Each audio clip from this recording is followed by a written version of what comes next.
crow, a cow. An apple. A means one. A means one.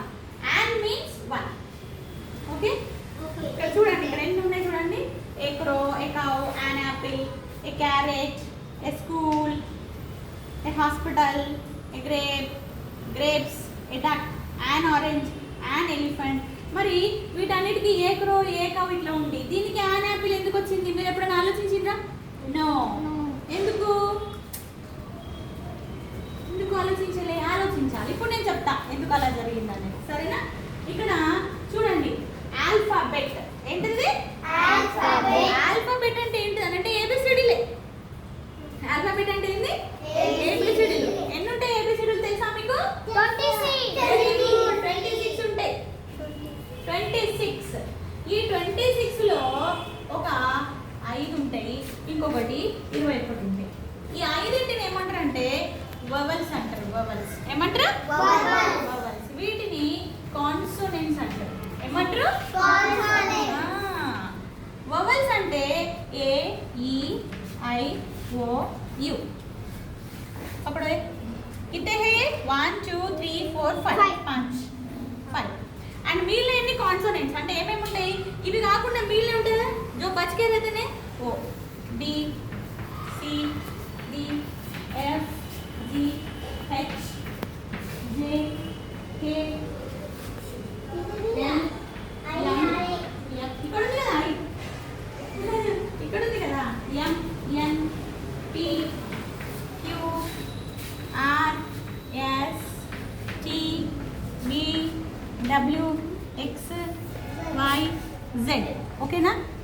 ఇక్కడ ఉన్నాయి, మళ్ళీ అక్కడ రాస్తలేము మనము, గుర్తుపెట్టుకోండి. ఇక్కడ 5 ఉన్నాయి కదా, ఏ ఈ ఐ ఓ యు.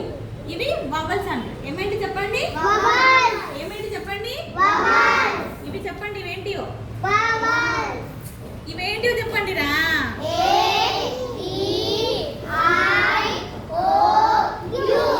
ఇవి మిగిలిన కాన్సోనెంట్స్, ఇవి 21 ఉంటాయి.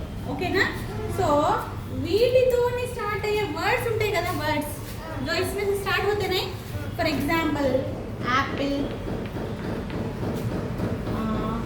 Egg, elephant. Okay? Ink bottle, orange, umbrella. ఇట్లా ఏఈఐఓయుతోని స్టార్ట్ అయ్యే వాటిని వవల్స్ అంటారు. వీటి ముందు యాన్ పెట్టాలి. వీటి ముందు ఏం పెట్టాలి? యాన్ పెట్టాలి. మిగిలిన అన్నిటికీ కూడా అంటే ఫర్ ఎగ్జాంపుల్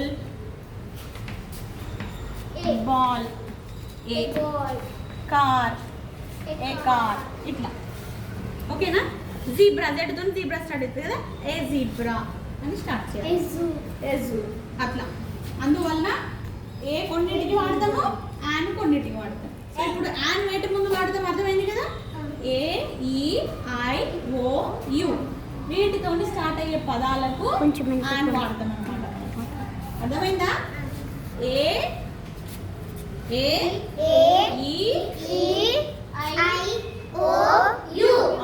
వీటితోని స్టార్ట్ అయ్యే వర్డ్స్ ఉంటాయి కదా, వాటికి ముందు ఏం వాడాలి? యాన్ వాడాలి.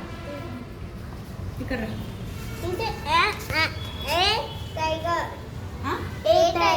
ఏ సైకిల్, ఏ టైగర్, ఏ టైగర్. ఇక్కడ చూడండి, ఏ అన్నా ఆన్ అన్నా 1 అని అర్థం. 1 crow, 1 car, 1 girl, 1 boy. So దానికోసము 1 టీచర్, 1 గర్ల్ అని రాసిన, ఏ గర్ల్ అని రాసిన, ఇవి రెండు ఒకటే. ఓకేనా? 1 గర్ల్ అని రాసిన, ఏ గర్ల్ అని రాసిన మీనింగ్ ఏంటిది?